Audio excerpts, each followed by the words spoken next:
Alright guys, welcome back to another weekly Shrine review. I know I missed last week, and I'm sorry about that. I actually don't even remember what perks were up last week. But like I said in a video I had a few days ago, last week I just kind of felt really down, and I guess it just kind of slipped my mind. But anyways, let's get right into the Shrine review.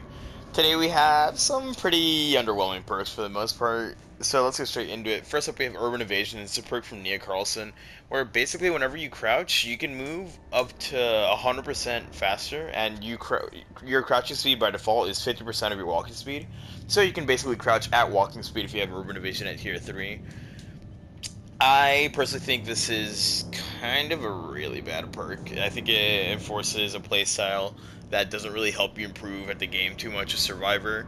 It is a really good perk if you plan on hiding, though. Like 100%, this is a strong perk to just hide around the map with, because you can stay crouched the entire time and you'll be moving at the same speed as just walking around. But like I said, I don't really like this perk because I think it really enforces the whole immersed playstyle, and I personally don't think that's an efficient way to play Survivor.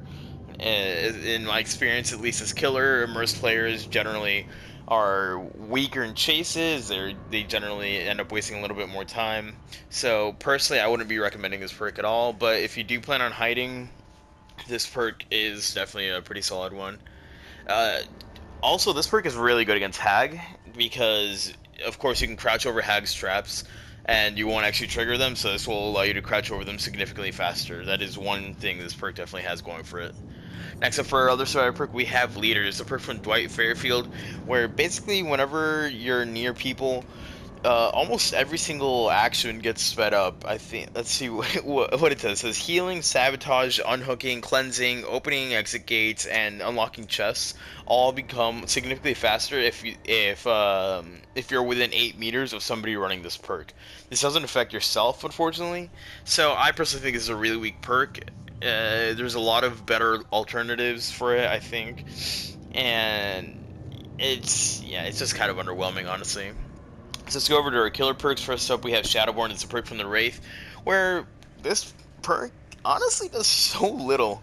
It's honestly a really nice quality of life perk. It basically just makes your field of view bigger as killer, so you can see more on your screen, and it is really nice to run. It feels really solid when you do run it, but it just doesn't do anything for you. This perk doesn't actually benefit you that much as killer, aside from maybe being able to catch a few people off, or see a few people when they're trying to hide at the very corners of your screen.